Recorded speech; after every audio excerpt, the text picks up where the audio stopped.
네, 시청자 여러분 안녕하십니까. 출발 마케돈 예민씨입니다. 월요일 근무하고 어제 쉬고 벌써 이제 시작하니까 오늘은 또 수요일입니다. 한미 정상회담이 있었는데요. 북한에 대한 체제 보장, 예정대로 북미 정상회담을 가겠다는 의지를 양국 정상이 내비쳤습니다만 트럼프 대통령이 조건이 잘 맞지 않으면 늦출 수도 있다 이런 연기 가능성을 시사하면서 미국 증시가 좀 부담을 가졌네요. 지금은 사실은 6월 12일 있을 북미 정상회담이 굉장히 중요한 분수령인데 안 하겠다는 것보다는 북한과 미국의 줄다리기, 밀당 수준이라고 봐야 되는 거지. 어쨌든 간에 대북 관련주라든지 북한 문제는 노이즈가 조금 6월 12일 전까지 생길 것 같습니다.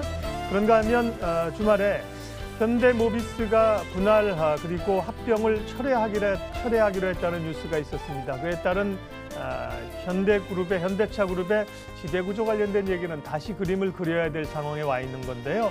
어디로 갈지 그 부분은 또 저희가 시간을 통해서 자세히 분석을 하겠습니다만 일단 기업들이 정말 마음대로 하는 시대는 끝이 났구나 이런 생각을 갖습니다. 저도 올해 현장에서 취재하면서 그동안은 기업들 특별히 이 재벌들은 사실 원하는 대로 했거든요. 이제 그런 시대가 지났다 그런 격세지감을 느끼면서 한편으로는 또 시장에서 얻은 것도 있어 보입니다. 미국 증시는 월요일은 올랐습니다. 1% 이상 올랐는데요. 어제는 또 말씀드린 이 미중 무역 협상 그리고 북미 회담 이런 불확실성으로 주가가 좀 더 밀려난 상황입니다. 0.7% 다우가 밀렸고요. 나스닥은 0.2%. 우리 야간 선물은 약보합권에서 끝났습니다. 새롭게 시작하는 것 같은 느낌으로 수요일을 시작하는데요. 여러 변수를 점검하고 전략들 지금부터 세우도록 하겠습니다.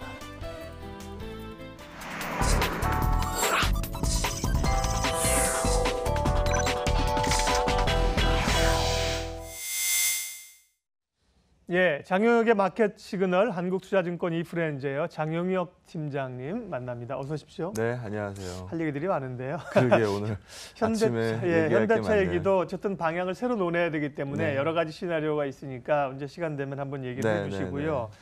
또 이제 한미 정상회담에서 나온 결과들도 불확실성이 좀 남아 있고, 시장은 뭘 봐야 될까요? 어떤 것부터 시작할까요? 일단 현대차 얘기서부터 간략하게 하면. 제가 오늘 자료에는 준비를 하지 않았습니다만 이전 방송에서 제가 다뤘던 적이 있어요. 지금 주가 보면은 합병 부결을 이미 내포하고 있는 주가다. 모비스 주가가 깨질 것 같다라는 거죠. 근데 결국은 이 딜이 깨졌어요.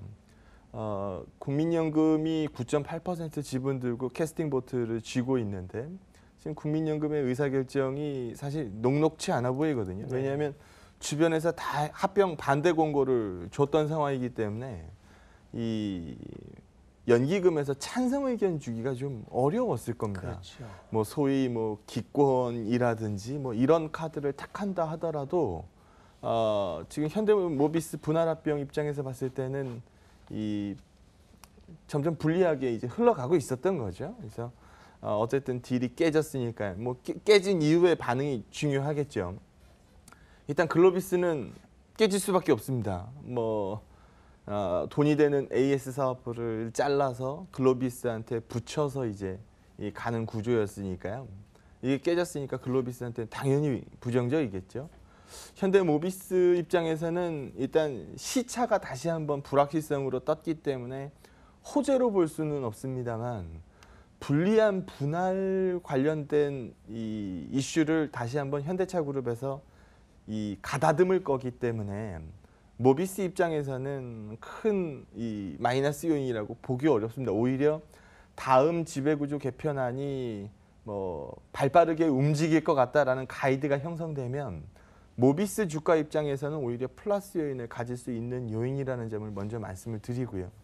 이거는 제가 따로 시간을 할애를 해서 추후 현대차그룹의 이 지배구조 방향에 대해서 한번 방송을 한번 해야 될 것 같아요. 이 얘기만 해도 하루 방송은 후딱 지나갈 수 있으니까요. 두 번째 뉴스는 이제 이 한미 정상회담에서 나온 얘기들 좀 종합해 보면요. 일단 결론부터 말씀드리면 우리가 최근 이제 세 개의 축이라 그래서 이 대북 이슈하고 바이오하고 이 삼성전자, 하이닉스를 필두로 한 반도체 여기서 벗어날래야 벗어날 수가 없습니다라는 부분으로 말씀을 많이 드렸는데요. 대북 이슈의 축이 좀 균열이 될 것으로 보여집니다. 일단 6월 12일 이건 건드리지 마가 우리 시장의 불문율이었잖아요. 그러니까 뭐 우리 풍계리에 초청을 하든 안 하든 나 여기까지는 오케이. 6월 12일 요거 딜레이 되거나 뭐 캔슬 되거나 뭐 이런 부분들은 건드리지 마 분위기였어요. 요거 건드리면 이제 큰 거죠. 근데 이번 이 한미 정상회담 이 중에서 물론 뭐 지금은 예정대로 6월 12일 가겠지만 일괄 타결에 대한 이 조건이 맞지 않는다라고 하면 6월 12일 날 우리가 만나서 뭐 할 거냐 좀 미뤄질 수도 있다라는 언급을 했는데요. 이거는 뭐 대북 이슈 종목들 중심으로 봤을 때는 분명히 마이너스 요인이죠. 그리고 우리가 풍계리에 당연히 들어가야 되는 거 아닌가요? 네, 기자들이 네, 당연히 들어가야 똑같죠? 되는 건데 거기에 대해서도 계속 이 노이즈가 발생된 상황이기 때문에 물론 뭐 드라마틱하게 뭐 맨 마지막에 웃자 뭐 이렇게 될 가능성 뭐 기사들에서는 얘기하고 있습니다. 사실 그럴 가능성이 제한적인 거죠. 못 들어간 거거든요. 그래서 이쪽 뉴스도 좀 부진하게 흘러갈 것으로 보여집니다. 그렇게 되면 남은 축 두 개 바이오 아니면 삼성전자 하이닉스란 얘기거든요. 그래서 오늘은 그 부분 얘기를 한번 해보도록 하죠. 먼저 첫 페이지 보시면은요. 우리가 그제 미증시는 크게 올랐고 네. 어제 미증시는 오른 거에 반 정도. 뱉었어요.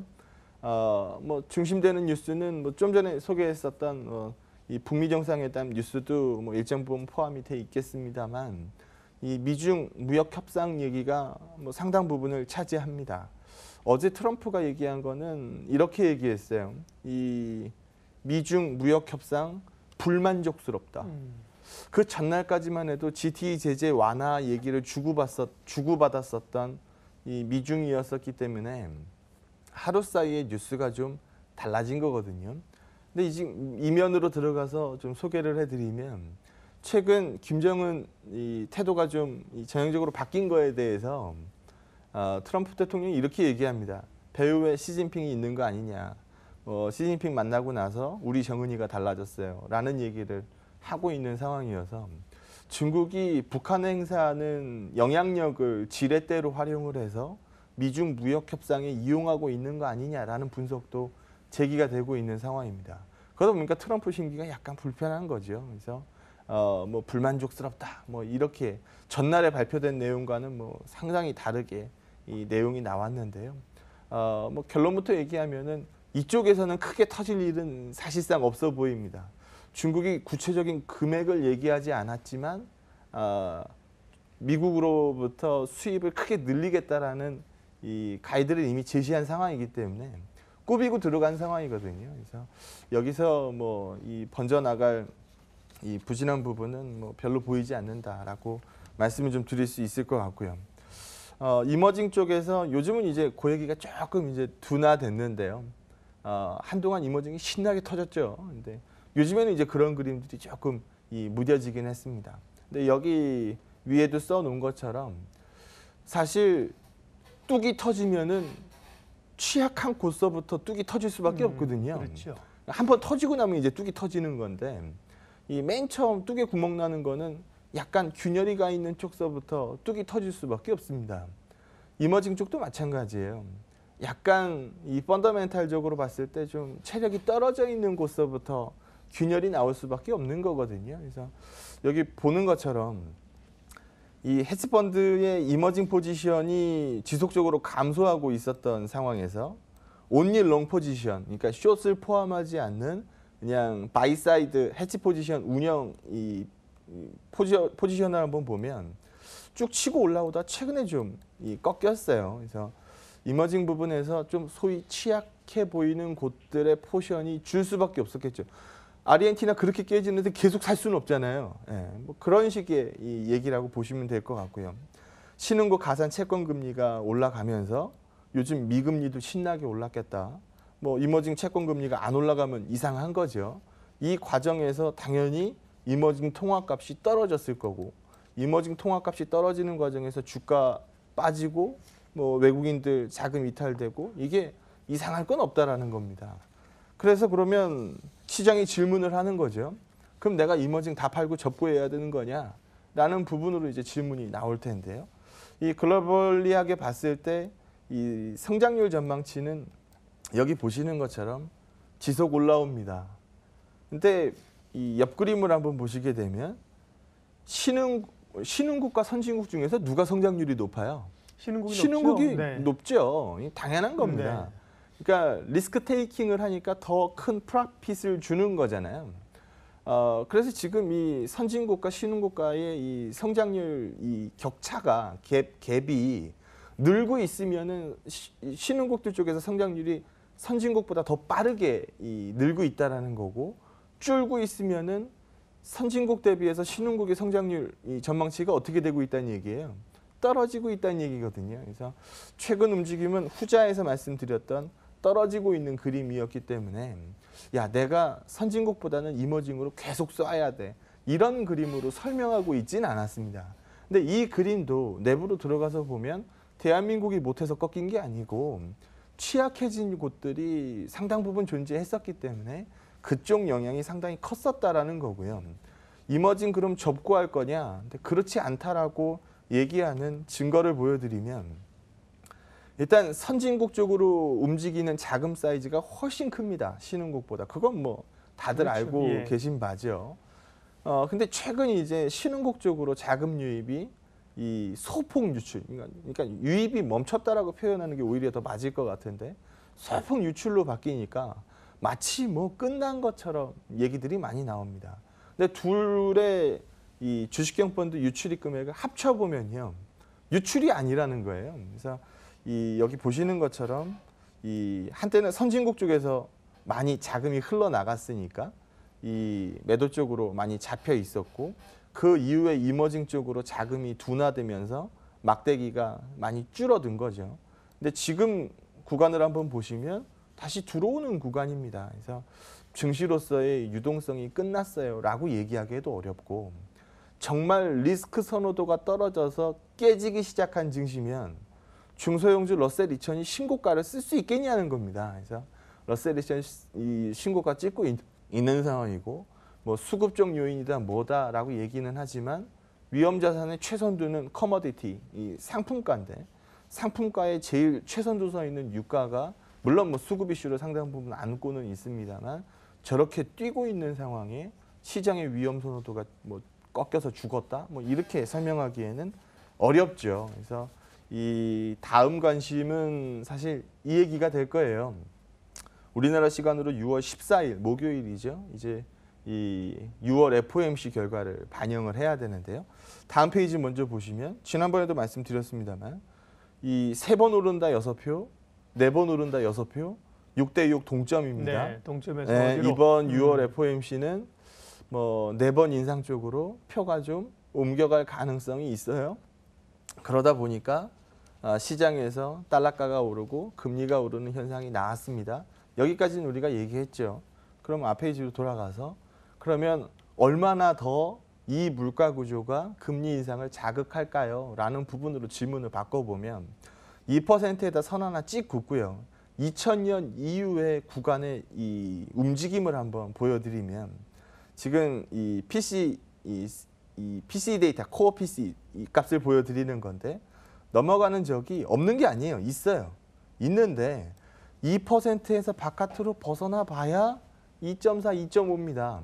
그럼 지금 우리가 2% 거의 다 왔어요. 요 얘기 가지고 금리가 빨라질 거예요. 빨라질 거예요. 이 얘기하고 있는 건데 위로 벗어나 봐야 사실 구간이 얼마 안 된다는 거거든요. 그래서 이왕 시장이 4차례 금리 인상을 다 반영했으면 상당 부분 반영했으면 이 얘기로 이머징 더 꺾는다라고 얘기하기도 사실상 어렵다. 그래서 오늘 시장 분위기는 대북 쪽이 일단 꺼져서 시작할 테니까 다른 쪽 분위기 네. 쳐다볼 텐데 그 다른 쪽은 반도체 가능성이 좀 높지 않느냐라는 거 설명을 좀 드려야 될 것 같습니다. 그러게요. 말씀을 좀 이어가면 시장에 관심이 있는 세 개 핵심 축 가운데 경협주는 조금 흔들릴 가능성이 있고, 그러면 이제 반도체와 바이오 쪽인데, 네. 예. IT가 이제 그래도 IT 아니냐, 반도체 아니냐 다시 좀 부각이 되고 있는 상황이고. 그렇죠. 예. 시장이 어려우면 어려울수록 그래 제가 나라는 네. 움직임이 나오니까요. 삼성전자가 이제 5만 원을 좀 굳혀 올라오는 거고 하이닉스도 올랐고. 그러니까 이제 반도체 이제 업황하고 연관이 돼 있는 거잖아요. 그럼요. 예. 예. 돈은 지금까지 잘 벌고 있는데 앞으로도 그럴까요? 네. 지금 하이닉스 멀티플 이 12개월 선행 PER 값 보면 4배가 안 돼요. 네. 그리고 안 보신 분들 계실 수 있어서 설명을 드리면 지난 3월 19일 날 하이닉스가 이 신고가를 썼는데 그때 가격이 91,500원입니다. 네. 지난 금요일 종가가 89,100원이에요. 3%도 안 남았어요. 그러면 지난 3월 달 이 전고점 가격에 역사상 최고 전고점 가격에 3%도 안 남은 하이닉스를 보고 야 끝났어. 이렇게 얘기할 수 있냐는 거죠. 끝난 주식이 이렇게 대차게 올라올 가능성이 얼마나 됩니까? 안 되죠. 마이크론 주가도 뭐 안 보신 분 계실 수 있으니까요. 마이크론이 지난 3월 13일입니다. 고점 찍은 게 전고점 찍은 게 63.42달러입니다. 근데 지금 이 전일 종가가 6.4% 급등하면서 이 59달러 종가 나와 있는 상황이거든요. 여기 전고점까지 10%도 안 남았어요. 거기에 비해서 삼성전자가 많이 약하죠. 거기에 비해서 삼성전자 약한 건 네. 사실입니다. 근데 이제까지 약한 이유 뭐 좀 많았어야죠. 뭐 많았죠. 뭐 삼성바이오 어쩔 거야. 네. 뭐 생명이 들고 있는 지분 처리 저거 어떻게 할 거야. 영업단 이외의 노이즈들이 그렇죠. 있죠. 예. 그리고 뭐 삼성바이오 엮기 시작하면 사실 삼성물산, 제일모직, 합병대까지 거슬러 올라갈 거고 그러면 이재용 부회장 또 왔다 갔다 해야 되는 거고 그러면 이거 어쩔 거야? 뭐 라는 부분으로 삼성전자 주가가 많이 눌렸거든요. 공매도를 통해서 많이 눌렀죠. 그래서 그런 부분들로 삼성전자가 좀 떨어져 있으니까 저기 전날 그림 보여주는 것 같은데 5만 원에다 아주 털을 잡았더라고요. 예. 뭐 지난 월요일 같은 경우 보니까 5만 원 기준선으로 해서 그냥 계속 5만 100원, 5만 200원 끝날 때까지 계속 왔다 갔다 했거든요. 그래서 이 가격에서 뭐 뻗ing기는 느낌이 굉장히 강한 상황인데 시장에서 소위 야 대북도 어렵고 바이오도 녹록치 않고 그러면 뭐 쳐다볼 거냐라고 했을 때 삼성전자 하이닉스 배제하기가 사실상 어렵다는 겁니다. 이거 한번 보시면은요. 과거에도 제가 한번 비슷한 그림을 보여드린 적이 있는데 삼성전자 하이닉스 빼고 영업이익을 보니까 로스 찍더라. 영업이익 증가율의 한 18% 정도는 삼성전자 하이닉스가 담당했더라. 순이익 삼성전자 하이닉스 빼면 한 마이너스 20% 찍더라. 그러면 순이익 증가율에 기여한 바가 한 20% 정도 되더라. 이 그림 제가 한번 보여드린 적이 있는데요. 여기 한번 보시면 OP 증가율, 영업이익 증가율입니다. 먼저 이 전체 실적으로 보게 되면 뭐 이 정도 됐더라. 뭐 7.9% 한 8% 정도 전체 영업이익이 이 YOY 네, 값으로 늘었다. 컸더라. 빼고 봤더니 10% 까지더라. 그러면 차지하고 있는 이 삼성전자 하이닉스의 이 영업이익 증가율 시장 관여도는 마이너스 한 18% 정도? 18% 정도 관여되는 거죠. 포함하고 보면 8% 플러스고 빼고 보면 10% 마이너스니까 이 두 종목이 차지하고 있는 시장의 영업이익 증가율 관여도는 18%라는 겁니다. 작지 않은 거죠. 그리고 여기 한번 보시게 되면 삼성전자 15.6조 영업이익 발표했는데 YOY 값으로 보니까 57% 급증이더라. 하이닉스 4.37조 발표했는데 YOY 증가율로 보니까 77.6%더라. 이거만큼 영업이익 증가율을 뽑아내는 업종 한번 갖고 와봐요 라고 얘기하면 잘 안 보이는 게 사실이거든요. 그리고 지금 20일까지 이 수출 증가율 가집게 해놓은 거 보니까 또 반도체거든요. 그래서 이 반도체 수출 증가율이 아예 시장을 이끌어가던 때가 있었고 지금 분명히 역기저가 존재합니다. 전년도 실적이 이미 올라와 있는 거죠. 거기에 비해서 이만큼 점프는 못하지만 여전히 증가율은 높게 유지되고 있어요. 그러니까 증가율이 떨어지는 거지 이 플러스 증가율은 계속적으로 높게 유지되고 있는 거거든요. 그래서 이 반도체 쪽 빼고 얘기할 수 있는 그림 사실상 아니다. 삼성전자가 처져 있는 거는 사실 수급적 요인 공매도 요인이 굉장히 컸는데 여기 보시는 것처럼 하루 거래의 25%, 14%, 18%, 12% 공매도가 쏟아져도 여기서 보시는 것처럼 공매도 잔고는 오히려 한 2천억 정도 떨어지더라. 그럼 이것만 놓고 보면 뭘 볼 수 있겠느냐? 새로운 공매도보다는 이 커버링 수요가 훨씬 더 컸었던 거고 신규 공매도의 커버링 시점이 조만간 도래한다면 제가 보는 건 6월 시점인데 6월 1일 날짜로 중국 A주가 뭐 MSCI EM 인덱스에 2.5%가 편입이 돼야 되고 뭐 지금 뭐 삼성 관련된 노이즈도 굉장히 많았고 이런 부분들로 공매가 쌓여 있는 부분에서 까도 안 빠지면 채워내는 시점이 분명히 있을 텐데 그 시점에서의 기대치 점점 다가오고 있는 거 아니냐. 다른 종목들로 노이즈가 좀 많아지면 결국 이 정석을 공략하는 시각들은 많아지지 않겠느냐라고 판단합니다. 예. 자, 오늘 시장 어쨌든 주변 정황들을 보면 시원하게 좀 오르기는 어려운 형국으로 보이는데요. 전략 마무리하겠습니다. 일단 제가 방송에서 여러 번 얘기한 거예요. 다른 종목들이 다 죽어 낮아빠지고 있어도 삼성전자, 하이닉스 올라가면 시장 급락 확률은 제로 나옵니다. 왜냐하면 시가총액 최상단이 강하게 움직이고 있으니까 밑단에서 아무리 부진하게 움직여봐야 시장이 안 빠진다는 얘기거든요. 반대로 얘기하면 종목들이 아무리 주구장창 열심히 올라도 이 위에 단 두 개가 쉬어버리면 지수가 못 오릅니다. 그래서 이제까지는 후자의 이 성격이 강했다라고 한다면 전자 쪽으로 옮겨 탈 수 있는 가능성도 상당 부분 들고 있다라고 판단합니다. 장영혁의 마켓 시그널 장영혁 팀장님 오늘 여기까지 이야기하겠습니다. 고맙습니다. 네, 고맙습니다.